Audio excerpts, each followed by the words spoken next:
Big Money Bound TV, RRT Posse, YouTube. If you're new to the channel, please like, subscribe, and turn on post notifications. I release scheduled videos every Monday, 12 o'clock a.m. Eastern Time, but I also release some unscheduled videos throughout the week. Now, if you're returning, welcome back. I appreciate all of the support. Today's video topic comes from a subscriber named Robert Harris, who left a comment saying, I'm thinking about two schools. One is Carrington College and the other is College of Southern Nevada.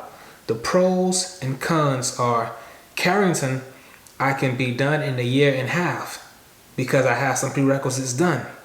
And I get an AS. But it's like $40K. That's a lot of fetty.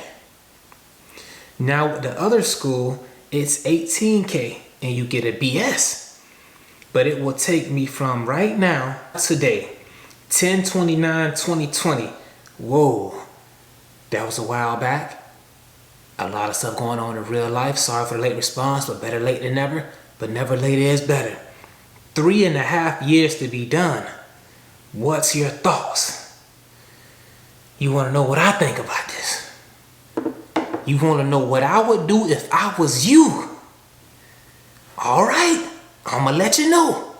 All you gotta do is keep watching. Just keep watching. What we represent, man? Big money bound. So let her know, man. Big money bound. You got the kid, man. You got the kid, man. First things first, before I can even tell you what I do, man, I gotta know like how you gonna be paying for like college. That's why I commented back and say, are you paying like cash? Are you paying the student loans? Is somebody paying it for you? Like, what's your situation? And Robert, he responded back to that comment I wrote. He then said, yeah, no problem. Please make one. I told him I'll make a video about what's going on with the situation. You feel me? Oh, hey, I don't want to put your business out there. You may not want, you feel me? So he said, because your boy is between a rock and a hard place, I'm going to have to do student loans. When I get in the field, I will be making the money to hurry and pay it off also. All right. What would I do if I was you? First things first, man, let me salute you on making a decision to like further your education. Like elevate your life, growth. Really change your life and the people's lives around you with this degree that you're trying to get. So I salute you for that, first things first. Secondly, if I was you, what I would try my best to do is take the respiratory therapy program at a community college that is more affordable. Because you 40K and 12K, 12K is on the low end. That's somewhat, I can live with 12K. But that's still 12K. And you saying, let me double back, hold on. Whew. I said 12K, you said 18K. That's expensive, dog. That's a lot of money too. That's 18K. So the first thing I would try to do, man, is get into a community college. Like, I know sometimes people like do frown and look down on a community college because it's not a university. It's not Duke. It's not Florida State. It's not Cal. It's not whatever other universities that's out there. But man, when I got my degree and when I applied for a job, no one asked me, what school did you attend? They said, do you have your respiratory therapy license? And I had that. My school cost me $9,000 for the prereqs and the program. $9,000. And that's including, they also factored in like books and like gas getting to and from the school. That was factored into the $9,000. I probably spent way less because I didn't drive that much.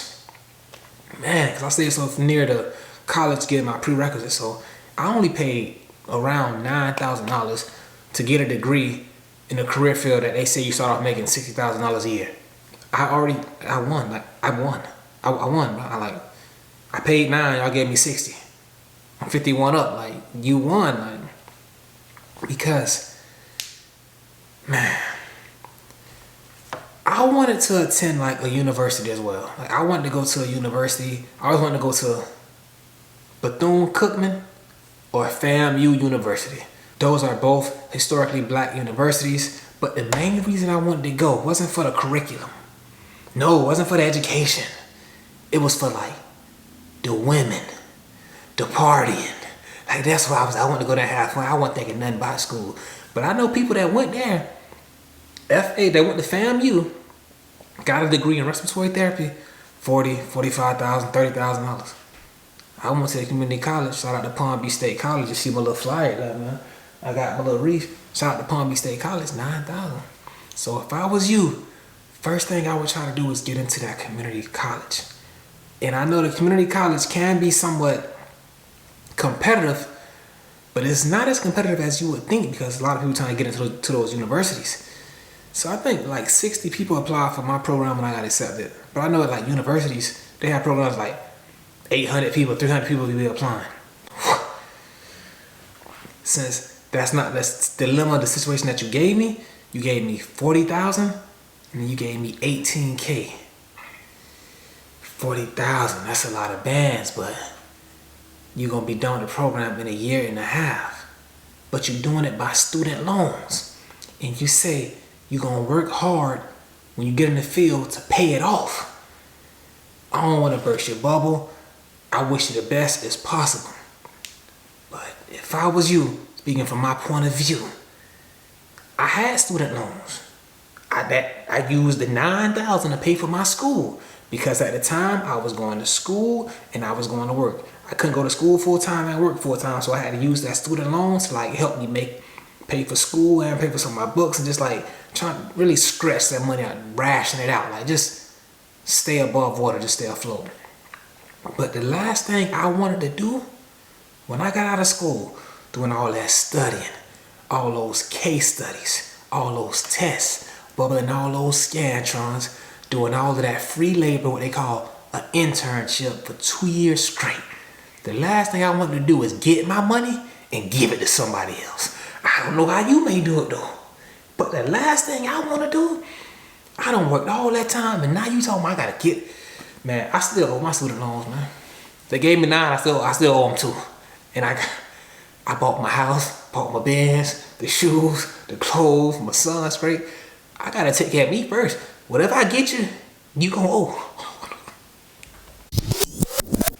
Whatever I owe you, I'm gonna give it to you.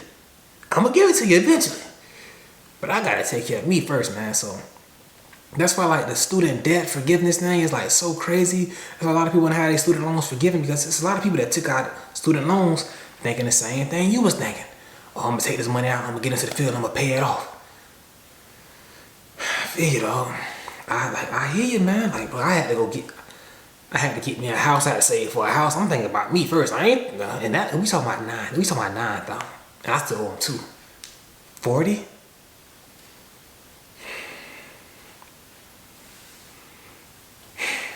But 40K student loans, and I want to know if we talking about subsidized student loans or unsubsidized student loans.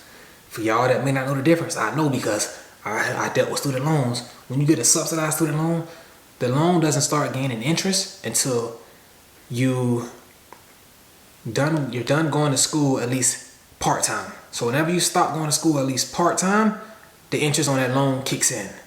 I graduated and I stayed in the school the longer, so the interest wouldn't kick in yet. But the unsubsidized student loan, interest hit it as soon as that money hit your bank account, interest start hitting it. Now it's easier to get those unsubsidized because they want their money growing as soon as you get it. So that 40 can turn into 60, 65, depending on what's the interest rate and all that. So, hey man, like this, y'all drop down in the comments. What should he do? He asking me, but I'm asking you. What should he do? 40K, I get out in a year and a half. Then you said 18K, but it's 3.5 years, but you get a BS. Y'all know me, man. That BS is BS. Cause like you gonna get your BS, you gonna be getting paid the same amount of money. You gonna get a BS, you're gonna be getting paid the same amount of money as somebody who got an AS. Like, so I don't really, me personally, like I don't I understand why you would go back and get your bachelor's degree in respiratory therapy, or why would you go get it in respiratory therapy? And like I said, I did a whole video about that. It just don't make sense to me, because this is big money bound TV. The outcome got to be income and then some. So if I get additional, I want additional Fetty. But that's just me. Now you go and get your BS, you pay a little more, I get AS, I get right into the field, get into this Fetty, you feel me? I took out a $9,000 student loan. I made 6 figures. Alright, so that BS, that's not really important to me. I don't really, I can't even factor that in. 3.5 years, but it's 18K. Damn. You got a real dilemma, homie. But if I was you now, I'd go to Carrington College. Yeah, I'll take Carrington College. Let me make sure Carrington College was the one that had the 40K. Make sure Carrington College. Yeah, you can be done in 1.5 years, but it's 40K. I go to Carrington College. And my reason is because right now, as we speak, it is a gold rush for respiratory therapists. This whole COVID pandemic situation is going up, it's going down, up, it's going down, up, it's going down. You can make 300 plus in 1 year as a respiratory therapist, depending on how bad you want it. Now, if you make 300 plus K, that 40 is nothing. You can get that to them in a couple months, but you got to get in there right now and go and get it. So I choose Carrington College because I'm not finna be waiting around on 3.5 years and getting the BS. I'm not gonna be waiting on 3.5 years, but at the same time, it's 18K. But 3.5 years is too long. Right now, as we speak, respiratory therapy field, the money is booming. Like, you can really get in here and retire soon. Like, it's gonna be a lot of people that's retiring. It's gonna be a lot of people that's coming in because of this big gold rush. It's gonna be a lot of people that's coming out because of that gold rush. They got what they needed. They can get on about their business. So if I was you, I'd take that Carrington College. Now, if I was you as well, I'll also have some kind of like realistic financial payback plan for that respiratory therapy student loan money that you're gonna have, because like I said, man, the last thing you're gonna want to do is do all that work, all those headaches, miss all that going out, miss all that fun time with your friend, free time with your friends, you missing holidays, dinner because you really studying, bro. The last thing you're gonna want to do is get that money to somebody. So if I was you, Carrington College, would really have a financial plan to how you're gonna pay that money back in a timely fashion. Because I've been in that student loan office. I've been talking to my guidance counselor. And I'm saying, yeah, how much can I get back? The most you can get back is $9,000. Yeah, give me the whole 9. She said, don't do that, don't do that. Hey. She was saying, don't do that. But I needed that whole 9 because I'm in school part-time and I gotta pay for school, pay for my bills. I need that 9, but I'm thinking, I'm gonna pay it all back. She looking like, because she know what I'm saying now. I still owe them people money, man. And I got that in 2013. Hey, man, thank y'all for watching. Robert, man, I wish you the best, homie. I hope this video finds you and you still doing good and you in the respiratory care field, you still thinking about it, bro. Go get that Fetty, 1.5 years. Just pay that money back. Thank y'all for watching.